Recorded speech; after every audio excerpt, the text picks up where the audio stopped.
5 hari usai peristiwa pembunuhan seorang wanita bernama Salamah berusia 62 tahun warga Kelurahan Jomblang, Kota Semarang, Jawa Tengah, tim Jatanras Satreskrim Polrestabes Semarang berhasil menangkap pelaku pembunuhan yaitu Imam Ghazali di sebuah rumah kosong yang berada di tengah kebun berjarak 2 km dari lokasi pembunuhan.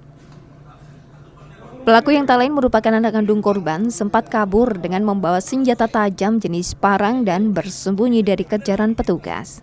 Pada saat malam kejadian, pelaku sempat menganiaya ibu kandungnya dengan menggunakan sebilah parang hingga meninggal dunia karena tidak diberi uang. Kapolrestabes Semarang Kombes Pol Syahdudi mengatakan, dari hasil penyidikan tersangka mengaku sakit hati lantaran sering dibanding-bandingkan dengan adik-adiknya yang sudah bekerja. Beralamat di Gunung Sari, RT 10 RW 09, Kelurahan Jomblang, Kecamatan Candisari, Kota Semarang. Korban juga berstatus sebagai ibu kandung dari tersangka. Peristiwa pembunuhan ini terjadi berawal dari pelaku atau tersangka ini merupakan anak pertama dari 5 bersaudara. Jadi pelakunya anak pertama dari korban, di mana pelaku tidak memiliki pekerjaan, sehingga sering meminta uang kepada korban, dan jika tidak diberikan, korban juga tidak sungkan-sungkan untuk melakukan pengancaman terhadap korban dan yang juga sebagai ibunya. Dan selanjutnya ketika pelaku ataupun tersangka ini tidak diberikan sejumlah uang oleh orang tuanya, melakukan pengerusakan terhadap sejumlah barang-barang yang ada di rumah korban. Pelaku juga memiliki kebiasaan sering mengkonsumsi minuman keras, dan pada saat peristiwa itu terjadi,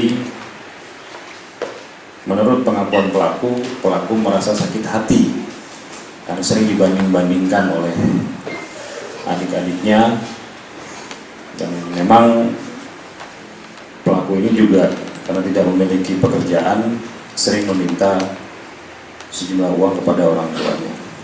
Sebelumnya diduga karena tidak diberi uang oleh ibu kandungnya, seorang anak tega membunuh ibunya di dalam kamar saat sedang tidur. Korban Salamah warga Jomblang Candisari Semarang pada Selasa malam diketahui meninggal dunia usai ditikam menggunakan senjata tajam oleh anak kandungnya sendiri saat berada di dalam kamar. Pelaku tak lain adalah Ghazali, anak pertama korban. Usai mengetahui ibunya terluka parah, ia memilih kabur saat warga mendatangi rumah korban untuk mengetahui kejadian tersebut. Menurut Ketua RT setempat, penikaman yang dilakukan oleh pelaku didasari terjadinya cekcok pada malam kejadian saat pelaku meminta uang kepada ibunya. Di kamar itu ada polis lain, nah itu kejadian di dalam situ, dan mungkin ada perlawanan di situ. Kami kan nggak tahu, yang intinya di situ kita kan kerja bakti di musola. Waktu itu kerja bakti di musola, ada tetangga sini yang lapor ke musola, dan saya mendapat informasi dari tetangga itu.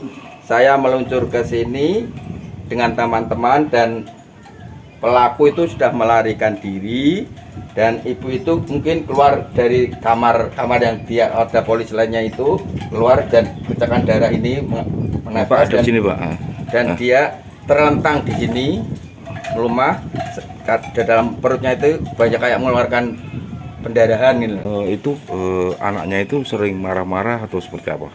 Kalau di masyarakat umum dia nggak berani kalau sama masyarakat, tapi kalau sama keluarganya dia temperamental, mudah emosi, mudah terpancing, dan karakternya itu loh Pak. Kalau dengan keluarga Dia sering marah-marah di rumah terus? Iya, di rumah itu sering marah-marah. Sama ibunya? Pertama. Sama ibunya juga? Iya, yang sering marah ibunya, sama ibunya, karena dia minta uang, karena kan dia nggak bekerja, pengangguran. Udah punya istri apa belum? Belum, jangan. Sering Pak dia marah-marah di rumah, minta uang sama ibunya itu? Ya sering, tapi bisa dilerai, mungkin adik-adiknya lapor, kalau Pak itu tolong diselesaikan, bisa selesai. Tapi beberapa bulan kemudian minta uang, jadi masalah lagi. Sering, tapi kan dia nggak bekerja, jadi ibunya yang jadi. Kini pelaku pembunuhan terhadap ibu kandungnya sendiri telah ditangkap. Dari tangan pelaku, petugas mengamankan beberapa barang bukti, diantaranya pakaian korban dan sebilah parang yang digunakan untuk menganiaya ibunya. Heri Widodo, Kompas TV, Semarang, Jawa Tengah.